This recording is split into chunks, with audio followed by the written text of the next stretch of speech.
ഇങ്ങനെ.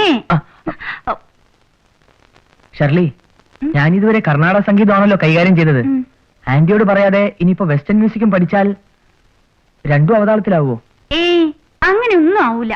തൽക്കാലം ഒരു കാര്യം ചെയ്യാം, സരിഗമ പതിനിസ മറക്കുക. അയ്യോ, അതങ്ങനെ മറക്കാൻ പറ്റുമോ?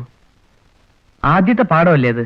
ഏത് പാഠമായാലും വെസ്റ്റേൺ മ്യൂസിക് മനസ്സിൽ സ്ഥാനം പിടിച്ചാൽ മറ്റെല്ലാം താനെ മറന്നു പോവും.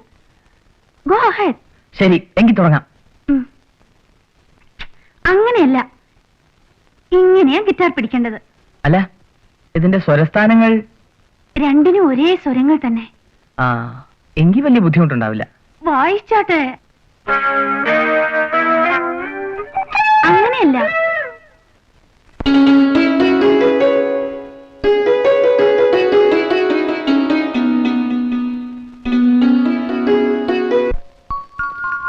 കൊച്ചുമറിയേ, കൊച്ചുമറിയേ, ഇവിടെ എവിടെ പോയി കിടക്കണാവൂ? കർത്താവേ, ഇത് ഞാൻ പട്ടാളത്തിൽ ചേർന്നോ? പട്ടാളത്തിലും പോലീസിലും ഒന്നല്ലടി, ഈ ഡോക്ടർ എന്നെ മേൽപോട്ടേക്ക് എടുത്തു. മേപ്പോട്ടെടുത്തോ? ആ, എന്നെയും നീലാണ്ടനെയും മൃഗാശുപത്രിയിൽ നിയമിച്ചു. നേരോ? ഇനി നിങ്ങൾക്ക് ഒരു ബുദ്ധിമുട്ടും ഉണ്ടാവില്ല. ഒരു പശുവിനെ വാങ്ങാനുള്ള ലോൺ കൂടി ഞാൻ വാങ്ങിത്തരാം. ഒടുവിൽ ദൈവം കണ്ണു തുറന്നു. കണ്ണു തുറന്ന് ദൈവം നല്ലടി, ഈ നിൽക്കുന്ന ഡോക്ടർ എലിക്കുള. ഒരാള് വീട്ടിൽ വന്നിട്ട് ഇങ്ങനെ നോക്കി നിക്ക. നീ പോയി ഒരു ചായ എടുത്തിട്ട് വാ. നീ ആ ചോന്ന പാട്ടയിൽ ബിസ്ക്കറ്റ് ഉണ്ട്. അയ്യോ മത്തായിച്ച, ചതിക്കല്ലേ. എന്തിനാ ഡോക്ടർ ഓർണേ? ചതിക്കരുത് മത്തായിച്ച, ആ പഴയ ചായന്റെ പേടി ഇപ്പോഴും മാറിയിട്ടില്ല. ഇങ്ങോട്ട് പോ, ഇങ്ങോട്ട് പോ. ഇവിടെ ഇരിക്കി.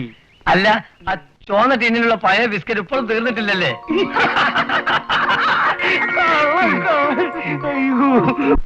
ആരെയും വകവയ്ക്കാത്ത ഒരഹങ്കാരിയായിരുന്നു രാജകുമാരി.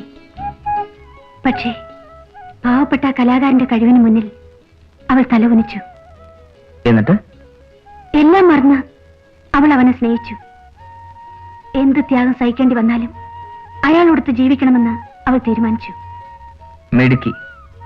പക്ഷേ അയാളുടെ കൂടെ ഇറങ്ങിത്തിരിക്കാൻ നിശ്ചയിച്ച രാത്രി ആരും അറിയാതെ അയാൾ കൊട്ടാരത്തിൽ നിന്നും ഒളിച്ചോടിപ്പോയി. ഭീരു. ആട്ടെ, ആ കലാകാരന്റെ സ്ഥാനത്ത് വിഷ്ണു ആയിരുന്നെങ്കിൽ എന്തു ചെയ്യുമായിരുന്നു? മരിക്കേണ്ടി വന്നാലും ആ രാജകുമാരിയുടെ കൈ പിടിച്ചുകൊണ്ട് ഞാൻ വിധിയെ നേരിടുമായിരുന്നു. അത്രയ്ക്ക് ധൈര്യമുണ്ടോ? തീർച്ചയായും. എങ്കിൽ ആ രാജകുമാരി ഞാനും കലാകാരൻ വിഷ്ണുവുമാണ്. വാട്ട്? എന്താ നടങ്ങുന്നത്? അത് അത്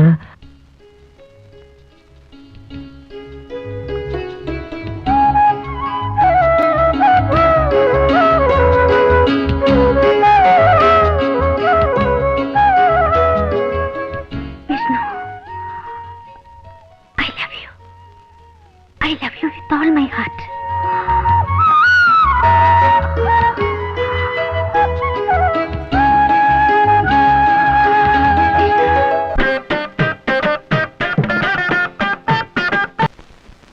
സാറിനൊരു നോട്ടീസ് ഉണ്ട്, വീട് ഒഴിഞ്ഞു കൊടുക്കാൻ.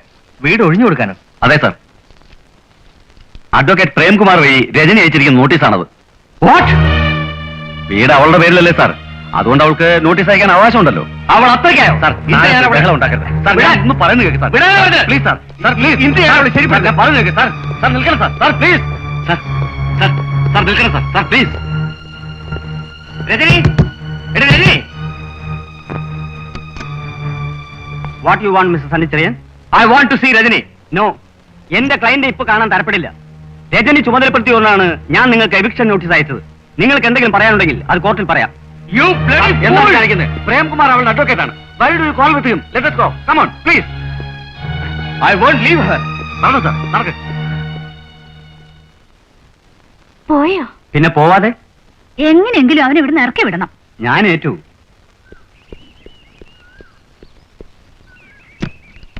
മിനിയുടെ കല്യാണം എത്ര മണിക്കാ മോളെ? കല്യാണം 10 മണിക്കാ, പക്ഷേ സദ്യയെല്ലാം കഴിയുമ്പോ 2 മണിയാവും. ശരി, പോയിട്ട് വരും.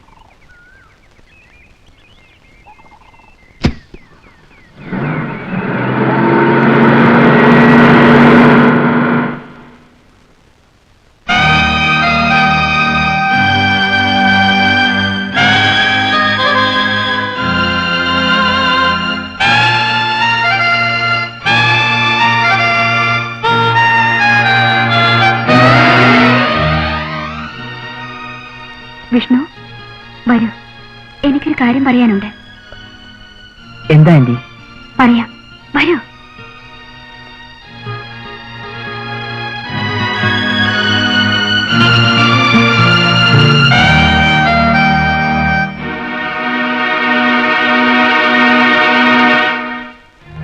ആന്റി എന്നെ നിർബന്ധിക്കരുത്, ഞാൻ വരില്ല.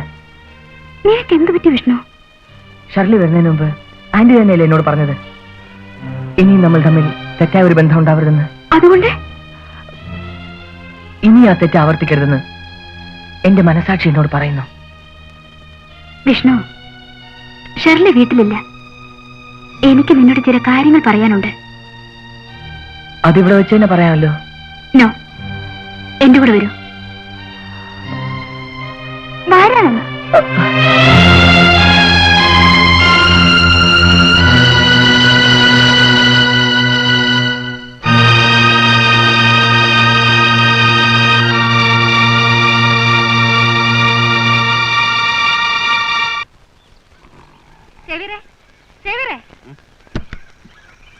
എന്താ കുഞ്ഞ്? എന്റെ വണ്ടി ബ്രേക്ക് ഡൗൺ ആയി കാസിനോട് അടുത്ത് കിടക്കാണ്. താൻ പോയി എന്താണെന്ന് നോക്കി അത് എടുത്തോണ്ട് വരൂ. ശരി കുഞ്ഞ്.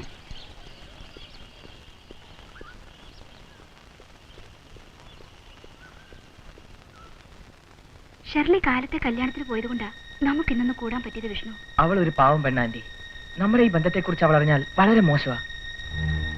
അവൾ ഇതൊന്നും അറിയാൻ പോകുന്നില്ല. നീ അതോർത്ത് പേടിക്കണ്ട.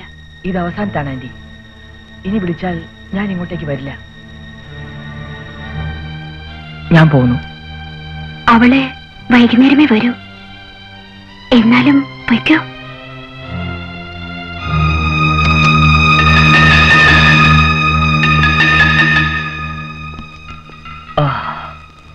മോള് മടങ്ങി പോകുന്നതുവരെ വീണ്ടും ഞാൻ ഈ നാടകം തുടരണമെന്നല്ലേ? വല്ലാത്ത ഗതികേട് തന്നെ ആന്റി. നീ എന്താ അങ്ങനെ പറഞ്ഞത്? എത്ര തവണ ഞങ്ങൾ ബന്ധപ്പെട്ടു. ഇനി മരണം വരെ എനിക്ക് നിന്നെ പിരിയാനാവില്ല വിഷ്ണു. നീ എന്നെ വിട്ടു പോകുവോ? ഇല്ല ആന്റി. എനിക്ക് പറ്റുള്ളൂ. ഒന്ന് ചിരിച്ചുകൊണ്ട് പോകൂ വിഷ്ണു.